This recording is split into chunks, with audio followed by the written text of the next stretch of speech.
Very good. Terus.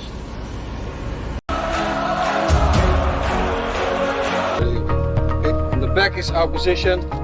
We come here. It's going to be this.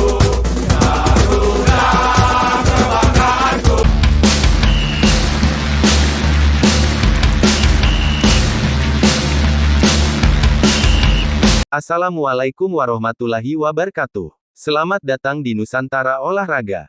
Di sini kami akan berbagi berita seputar tentang sepak bola. Yuk kita tonton sampai selesai video-videonya biar tidak salah paham ya. Hari pertama TC Timnas Indonesia di Bali. Semoga dengan berita ini kita terhibur. Tapi jangan lupa subscribe dan like channel ini, supaya tidak ketinggalan berita sepak bola terbaru dari Nusantara Olahraga.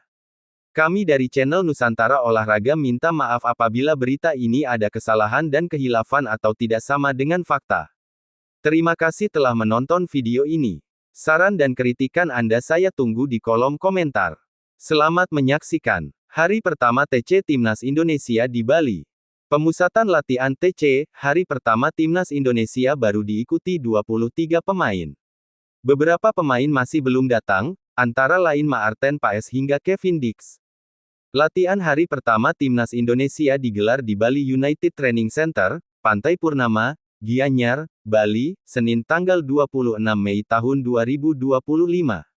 Dari 32 pemain yang dipanggil, 9 di antaranya belum bisa hadir.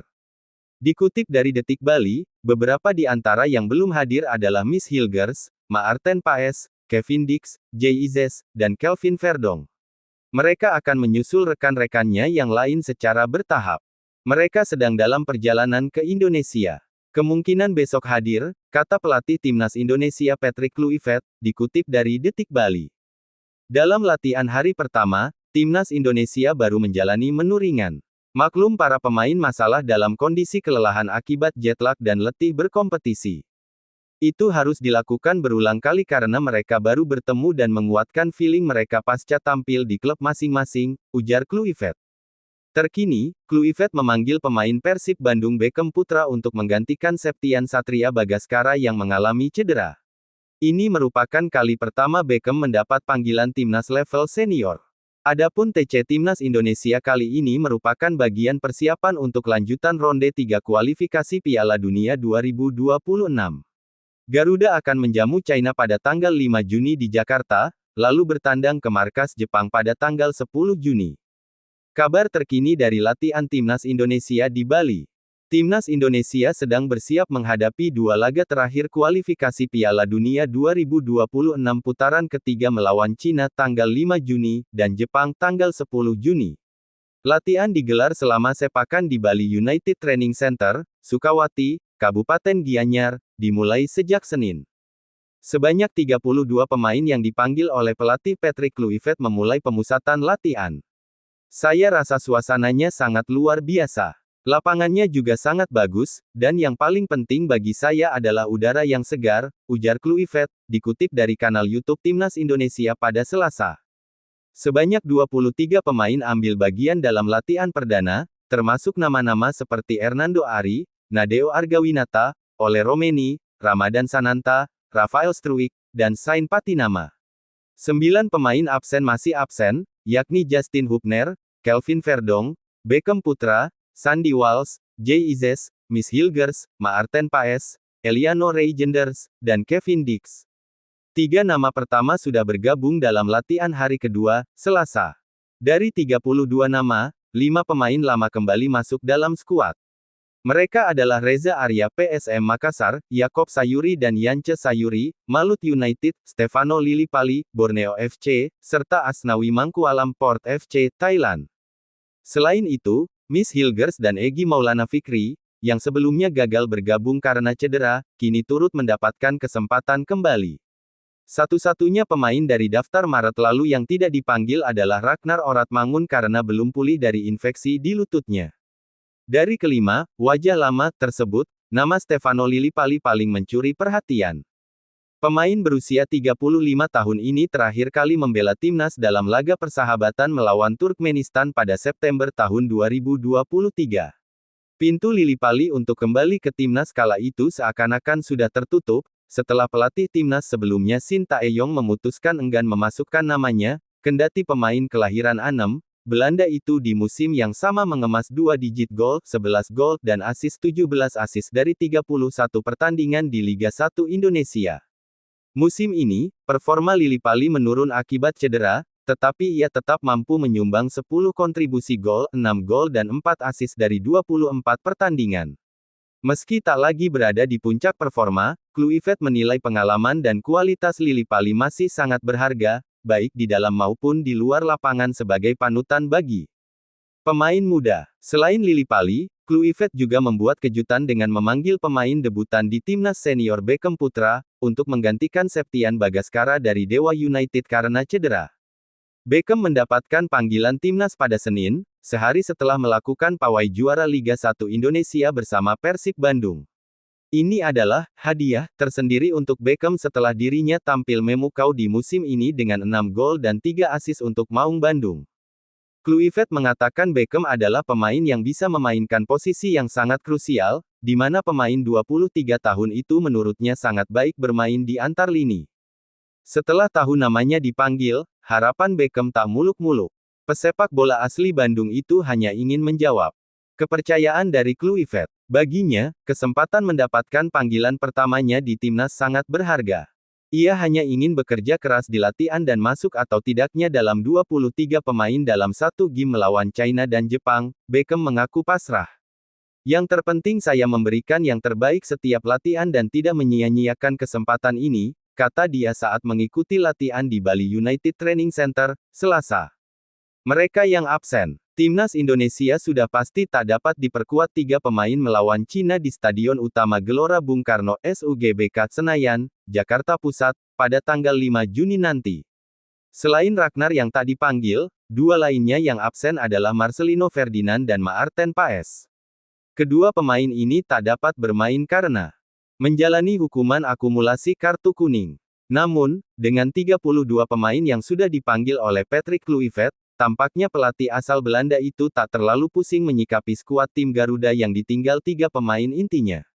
Di posisi penjaga gawang, Emil Audero tampaknya akan mendapatkan debutnya di timnas, setelah pada 2 laga sebelumnya kiper Como yang dipinjam Palermo itu duduk di bangku cadangan. Emil, yang berusia 28 tahun, di musim ini sudah mengawal gawang Palermo di Serie B Italia dalam 15 laga, dengan 3 kali mencatatkan clean sheets. Ia mengantarkan I Rosanero bermain di babak playoff promosi, sebelum akhirnya disingkirkan SS Juve Stabia. Untuk menggantikan Marcelino dan Ragnar di posisi penyerangan area kanan dan kiri, paling tidak ada 6 pemain yang bisa menggantikan peran mereka berdua. Stefano Lillipali, Rafael Struijk, dan Beckham Putra bisa memainkan peran Ragnar yang biasanya beroperasi dari sisi kiri, sementara Eliano Reijenders, Jakob Sayuri, dan Egy Maulana Fikri bisa menutup lubang yang ditinggalkan Marcelino di area kanan. Dari ke-6 pemain itu, Egy dan Jakob menjadi pemain yang patut dipertimbangkan oleh Kluivert. Pasalnya, kedua pemain itu tampil menjanjikan musim ini bersama klubnya masing-masing. Egy mengoleksi 12 gol dan 7 assist bersama Dewa United, sedangkan Jakob mencetak 10 gol dan 6 assist bersama Malut. Dewa dan Malut merupakan tim terbaik Liga 1 kedua dan ketiga setelah Persib. Bahkan selain 6 pemain itu, Kluivert juga bisa memasang seorang Ricky Kambuaya dan Eliano Reijenders di posisi tersebut. Keduanya pernah memainkan posisi area penyerangan pada 2 laga terakhir timnas bulan Maret lalu. Target 3 poin. 3 poin saat menjamu Cina menjadi harga mati bagi timnas Indonesia. Pelatih Patrick Kluivert sangat memahami pentingnya kemenangan atas negeri tirai bambu, terlebih laga ini digelar di Stadion Utama Gelora Bung Karno SUGBK, yang akan dipenuhi puluhan ribu pendukung Garuda. Kemenangan ini tak hanya menjadi pembalasan atas kekalahan menyakitkan 1-2 di Qingdao 7 bulan lalu, tetapi juga membuka peluang besar bagi Indonesia untuk melaju ke putaran keempat kualifikasi Piala Dunia 2026. Posisi ketiga dan keempat klasemen putaran ketiga menjadi target realistis yang kini terbuka lebar. Saat ini, Indonesia mengoleksi 9 poin dan menempati peringkat keempat. Jika berhasil mengalahkan Cina, skuad Garuda akan mengantongi 12 poin. Jumlah poin ini akan memperbesar peluang lolos ke fase selanjutnya. Indonesia saat ini unggul 3 poin dari Bahrain dan Cina yang berada di posisi kelima dan keenam. Asumsi jika Indonesia hanya menang atas Cina sementara Bahrain menyapu bersih 2 laga terakhirnya, maka dua tim ini akan memiliki poin sama, yakni 12. Dalam situasi ini, penentuan kelolosan akan bergantung pada selisih gol, jumlah gol yang dicetak, dan terakhir hasil head-to-head. Indonesia saat ini memiliki selisih gol -6, dengan 8 gol dicetak dan 14 kebobolan. Sementara Bahrain mencatat selisih -8, dengan memasukkan 5 gol dan 13 kali kebobolan. Dalam skema ini, Indonesia diuntungkan. Dalam skenario lainnya, Indonesia bisa memastikan tiket ke putaran keempat lebih awal jika menang atas Cina dan Bahrain gagal meraih kemenangan melawan Arab Saudi. Dari performa terkini, Indonesia meraih 2 kemenangan dalam 3 laga terakhir, sedangkan Cina selalu menelan kekalahan. Meski statistik berpihak pada timnya, Kluivert tetap enggan meremehkan tim berjuluk tim Dragon tersebut. Mereka tim yang bagus. Kami tidak meremehkan lawan, tapi saya pelatih, saya melihat tim saya, dan bagaimana bisa mengecoh lawan, jadi kekuatan tim saya adalah terpenting, ujar pelatih kelahiran Amsterdam, Belanda tersebut. Demikian video kami pada kali ini. Semoga menghibur teman-teman semua. Apabila video ini ada kesalahan, kami mohon maaf yang sebesar-besarnya. Komentar dan saran Anda saya tunggu. Demi kebaikan kita bersama. Tapi jangan lupa subscribe dan like-nya supaya tidak ketinggalan video-video terbaru dari Nusantara Olahraga. Wassalamualaikum warahmatullahi wabarakatuh.